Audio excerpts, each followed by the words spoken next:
طبعا الإنسان أو المسلم بشكل عام تعرض عليه أمور كثيرة، فما منا من رجل إلا وفي حياته اليومية يطرأ عليه أمر، وظيفة جديدة، امرأة تقدم لها رجل في نية الزواج، رجل أراد أن يشتري السيارة.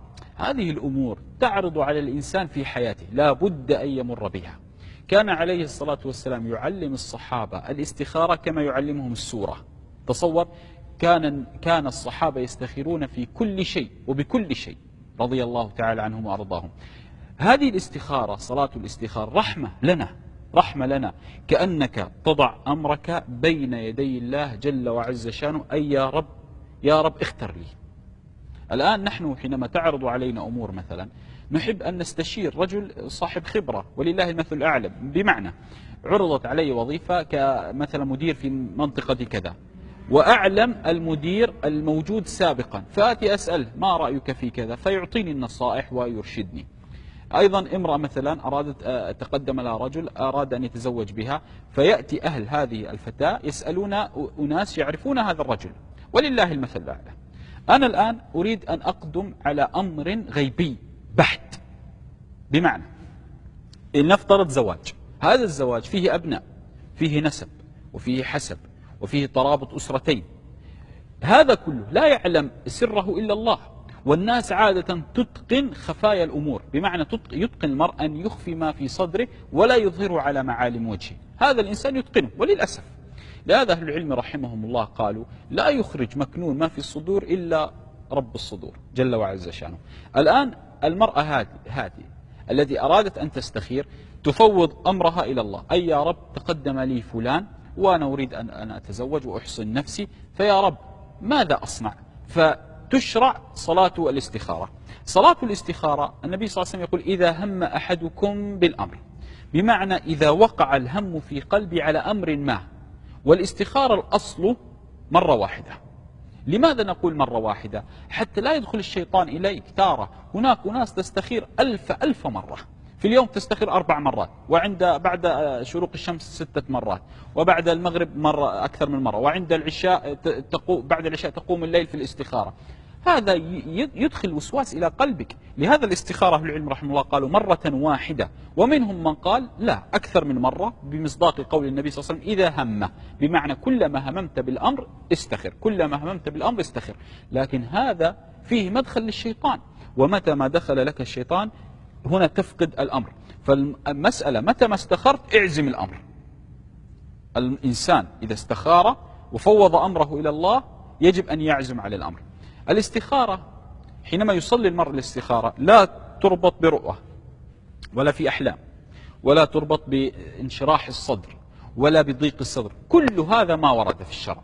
الاستخارة معناها أصلي أفوض أمري إلى الله، فإذا يسر الأمر فالله جل وعز أراد هذا الأمر، أراده.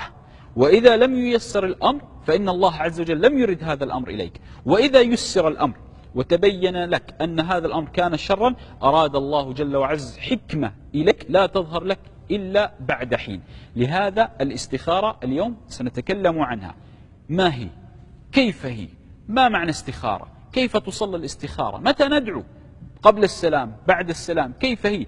ماذا نشعر بعد الاستخارة؟ صلاة الاستخارة تشرع في أي وقت إلا في أوقات النهي. النبي عليه الصلاة والسلام نهى عن الصلاة ما بعد صلاة الفجر حتى شروق الشمس. علم هذه المنطقة، هذا الوقت نهى النبي صلى الله عليه وسلم عنه. ونهى عليه الصلاة والسلام عن الصلاة بعد العصر، حتى كان عمر رضي الله تعالى عنه يضرب الرجال على أيديهم إذا صلوا بعد العصر، وقال أخشى أن تفرض عليهم، أخشى أن تفرض عليهم. فالنبي عليه الصلاة والسلام نهى عن هذين الوقتين. فصلاة الاستخارة مشروعة في أي وقت ما لم ترد في أوقات النهي التي نهى عنها صلى الله عليه وآله وسلم. الاستخارة هي عبارة عن ركعتين غير الفريضة، يعني لا يصلح أن تجمع صلاة فريضة الفجر مع استخارة، تقول عصفورين بحجر، هذا ما يصلح في الشرع. لا، الاستخارة تتوضأ بركعتين نافلة تخرج منك طوعا، تستخير لله. طبعا عندنا مشكلة الآن عند الناس، مثلا يأتي للصلاة، اسمع وانتبه، يقول نويت أن أصلي الاستخارة عن شراء سيارة كذا موديل كذا في سنة كذا ومن فلان، الله أكبر. هذا ما ورد في الشرع، هذا ما ورد في الشرع. أو امرأة تريد أن تتزوج من رجل، نويت أن أصلي تقول بلسانها نويت أن أصلي الاستخارة بزواج فلان ابن فلان ابن فلان تقدم لي ليلة أمس في ساعة كذا وأنا أريد هل أعلم زوج صالح هذا ما ورد في الشرع. الأمور أسهل من هذا. الله عز وجل يعلم مكنون الصدور. الاستخارة تنوي ها هنا، النية ها هنا. قال عليه الصلاة والسلام لم تشرع النية قط على اللسان. قال أهل العلم إنما عن أمرين يستثنى النية، قالوا لبيك اللهم لبيك في الحج أو العمرة، وفي النحر اللهم هذا عني وعن أمتي. وإن منهم من قال هذه من شعائر ومن الشعيرة وهو نسك، لكن النية إنما تكن فقط في القلب. تأتي تصلي ركعتين تكبر تكبيرة الإحرام كأي ركعتين تكبر وتأتي بالركعتين. الآن صلينا ركعتين كمثال، متى ندعو بدعاء الاستخارة؟ هنا مشكلة، وهنا الناس تأخذك شرقا وتأتي بك غربا. متى نصلي ومتى ندعو؟ تكلمنا متى الصلاة، لكن متى ندعو الآن؟ صلينا ركعتين انتهينا من ركعتين، متى ندعو؟ لنفترض الآن أنا في الركعة الثانية، الآن انتهيت من الركعة الثانية، بمعنى وصلت إلى التشهد، وصلت إلى مرحلة التشهد والصلاة الإبراهيمية. أنا الآن في صلاة الاستخارة، التحيات لله والصلوات والطيبات إلى النهاية، ثم نأتي للصلاة الإبراهيمية اللهم صل على محمد وعلى آل محمد. الآن الإصبع، النبي عليه الصلاة والسلام كان ينصب إصبع السبابة، وقيل تسمى السباحة، علم ينصبها هكذا عليه الصلاة والسلام، وكان يقول عليه الصلاة والسلام إنها لأشد على الشيطان من مطرقة حديد. هذه الآن متى أدعو؟ أنا الآن ما أنهيت الصلاة، ما سلمت، أنا الآن ما سلمت وما أنهيت الصلاة. حينما أقول إنك حميد مجيد، انتبه، حينما أقول إنك حميد مجيد الآن أدعو بالدعاء الاستخارة قبل السلام. أعطيك إنك حميد مجيد، ثم تتوقف تقول اللهم إني أستخيرك بعلمك وأستقدرك بقدرتك وأسألك من فضلك العظيم، فإنك تقدر ولا أقدر وتعلم ولا أعلم وأنت علام الغيوب. اللهم إن كنت تعلم أن هذا الأمر، ما الأمر؟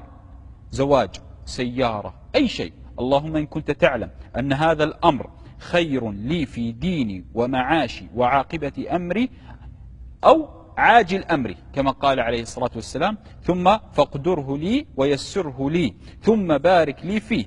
واللهم إن كنت تعلم أن هذا الأمر شر لي في ديني ومعاشي وعاقبة أمري، اللهم اصرفه عني، اللهم اصرفه عني واصرفني عنه واقدر لي الخير حيث كان ثم ارضني به، ويسمي حاجته. هذا ينتهي من الدعاء، ثم تقول السلام عليكم ورحمة الله، السلام عليكم ورحمة الله. هذا دعاء الاستخارة. طائفة من أهل العلم قالوا لا، قال حينما تصل إنك حميد مجيد تقول السلام عليكم ورحمة الله، السلام عليكم ورحمة الله، ترفع يديك تقول اللهم إني أستخيرك بعلمك وأستقدرك بقدرتك إلى النهاية. الآن أين نذهب؟ هل نذهب بعد السلام ندعو أم قبل السلام عند إنك حميد مجيد؟ الراجح عند أهل العلم النبي صلى الله عليه وسلم وصف هذا الموطن إنك حميد مجيد، قال عليه الصلاة والسلام فليدعو بما شاء. هنا قبل السلام موطن إجابة، للأسف الناس تغفل عنه.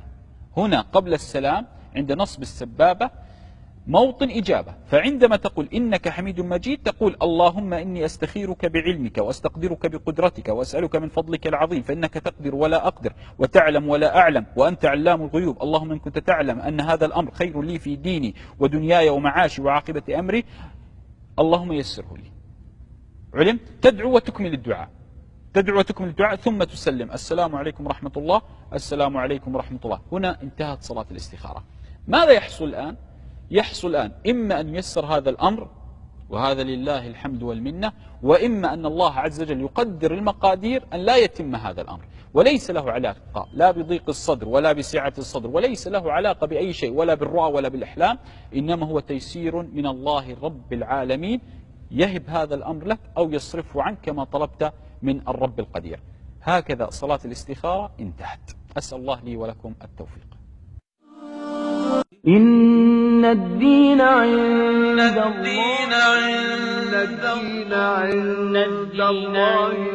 الله الإسلام